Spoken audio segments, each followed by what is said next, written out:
एक दिन ऐना के हस्बैंड की डेथ हो जाती है। ऐना तुरंत इंस्पेक्टर पैम को बुला लेती है। पैम क्राइम सीन पे पहुंच जाता है। वो सारी डिटेल्स को ध्यान से देखता है। ऐना उसे बताती है, मैं आज सुबह से बहुत अपसेट थी। मेरा हस्बैंड दिन भर खाता है तो मैंने उसे आज डाइट पे रखा था और सिर्फ एप्पल्स दिए थे और मैं ऑफिस चले गई।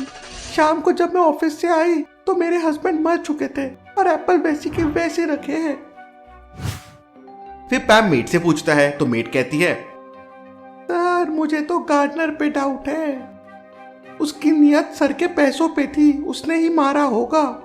गार्डनर कहता है, मैं तो आज सुबह से आया ही नहीं था तो मुझे कैसे पता होगा। सर मैडम का ना बाहर अफेयर था।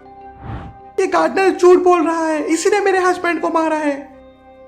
सबकी बातें सुनने के बाद पैम तुरंत समझ जाता है कि मर्डर किसने किया होगा। लेकिन क्या आप समझ पाए लॉजिकल आर्मी मर्डर किसने किया होगा? ऐना, गार्डनर या मेट? सोचिए सोचिए।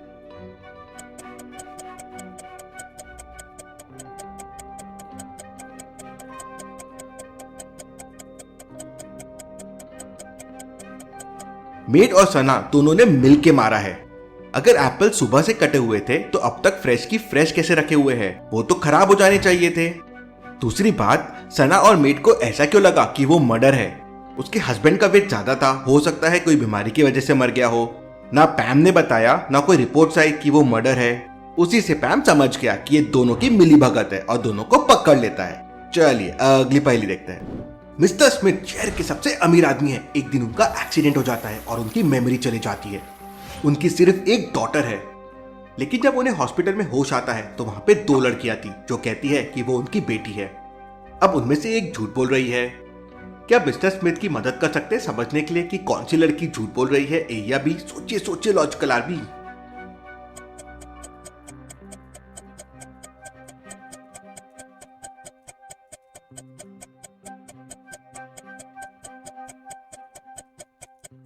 लड़की बी मिस्टर स्मिथ की असली डॉटर है। अगर आपने ध्यान से देखा होगा तो उनके बाजू में एक फोटो लगी हुई है जो उनकी डॉटर के साथ है। अगर आप उस पिक्चर को ध्यान से देखेंगे तो उनकी असली बेटी के गाल में एक तिल लगा हुआ है और लड़की बी के गाल में वही तिल है, मतलब वही असली लड़की है। चलिए अब अगली पहेली देखते हैं। सिंड्रेला का शू म्यूजियम से चोरी हो गया था। पूरे शहर में ये न्यूज फैल गई थी। अथॉरिटी ने डिटेक्टिव मेहुल और इंस्पेक्टर जॉर्ज को इन्वेस्टिगेशन करने के लिए बुला लिया। रॉबरी के दिन बहुत सारे लोग म्यूजियम में आए थे और कोई भी क्लू नहीं था और चोर का कोई भी क्लू म्यूजियम में मौजूद नहीं था। मेहुल चोरी के दिन के फुटेजेस को ध्यान से देखता है और दो फुटेज पे उसका ध्यान जाता है और वो समझ जाता है कि चोर कौन है। क्या आप इन दोनों पिक्चर्स को देख के बता सकते हैं चोर कौन है? सोचिए सोचिए लॉजिकल आर्मी।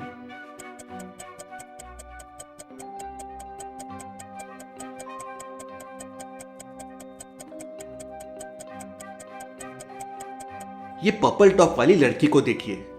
उसकी हाइट सेकंड फुटेज में थोड़ी बढ़ गई है।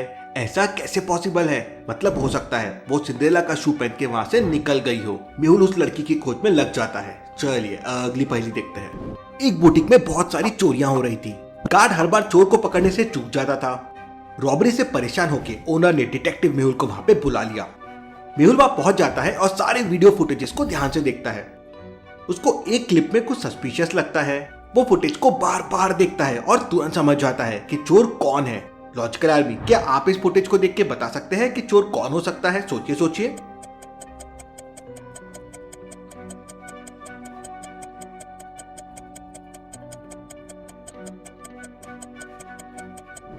चलिए इसका आंसर देखते हैं। गर्ल सी थीफ है। जब वो अंदर गई थी तो उसके हाथ में दो ड्रेसेस थे और जब वो बाहर आई तो उसके हाथ में एक ही ड्रेस है। और ध्यान से देखिए उसने ड्रेस अपने कपड़ों के नीचे पहन लिया है और टैग बाहर पड़ा हुआ है। पैथेटिक। चलिए अगली पहेली देखते हैं। मंडे मॉर्निंग को एलिसिया का मर्डर हो जाता है। डिटेक्टिव मेहुल को कॉल किया जाता है। वो क्राइम सीन पे पहुंच जाता है। मर्डर वेपन सामने ही मिल जाता है। Interesting, very very interesting. चाकू से खून किया गया है। चाकू पे फिंगरप्रिंट्स भी थे लेकिन उस वक्त घर पे कोई भी नहीं था जब खून हुआ। तो मेहुल एलिसिया की पास्ट लाइफ को जानने की कोशिश करता है।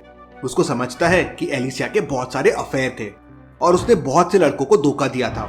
नाइफ पे जो फिंगरप्रिंट्स मिले थे वो ये है और ये है उसके पांचों बॉयफ्रेंड्स के फिंगरप्रिंट्स।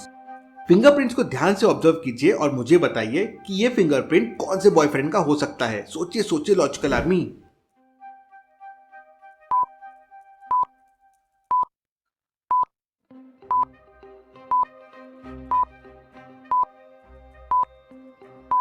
अगर आप फिंगरप्रिंट्स को ध्यान से देखेंगे तो वो बॉयफ्रेंड के नहीं, उल्टा एलिसिया के फिंगरप्रिंट से मैच करते हैं। मतलब ये मर्डर नहीं, ये सुसाइड था। चलिए अगली पहेली देखते हैं। साइमन की कार एक्सीडेंट में डेथ हो जाती है। इंस्पेक्टर रॉन तुरंत क्राइम सीन पे पहुंच जाता है। लगता है एक्सीडेंट हुआ है। साइमन कार से उतरने की कोशिश किया रहेगा और मदद मांगा होगा, लेकिन कोई बचाने नहीं पहुंचा और वो मर गया। पर उसको एक चीज बहुत सस्पिशियस लगती है। क्या आप क्राइम सीन को ध्यान से देख के बता सकते हैं उसे क्या सस्पिशियस लगता है? सोचिए सोचिए।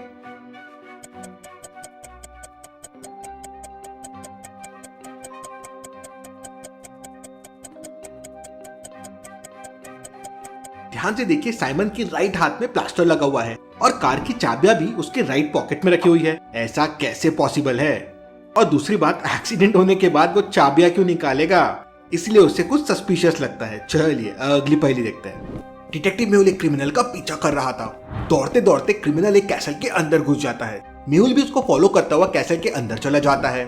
जैसे ही मेहुल अंदर घुसता है तो वहां पे उसे एक बॉम्ब दिखता है और बॉम्ब के बाजू में उसे एक लकड़ी और एक रोप भी मिलती है। मेहुल सबको उठा लेता है और कैसल में उस क्रिमिनल को ढूंढने लगता है। मेहुल को ढूंढते ढूंढते सामने 3 दरवाजे दिखाई देते हैं। पहले डोर के पीछे आग है। मेहुल अगर उसमें गया तो जल जाएगा। दूसरे डोर के पीछे आयरन रॉड्स है जिनको पार करना मुमकिन नहीं है। और तीसरे डोर के पीछे आइस की वॉल है जिसका पिघलना मुश्किल है। तो सोचिए लॉजिकल आर्मी और मुझे बताइए मेहुल कौन सा डोर ले सकता है? सोचिए सोचिए।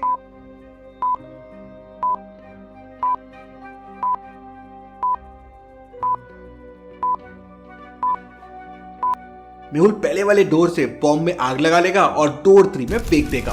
बॉम्ब से पूरा आइस ब्रेक हो जाएगा और वहां रास्ता बन जाएगा और मेहुल वहां से निकल जाएगा। चलिए अगली पहेली देखते हैं। इन दोनों पिक्चर्स को ध्यान से देखिए और मुझे बताइए दोनों में कौन किलर है, ए और बी? सोचिए सोचिए लॉजिकल आर्मी।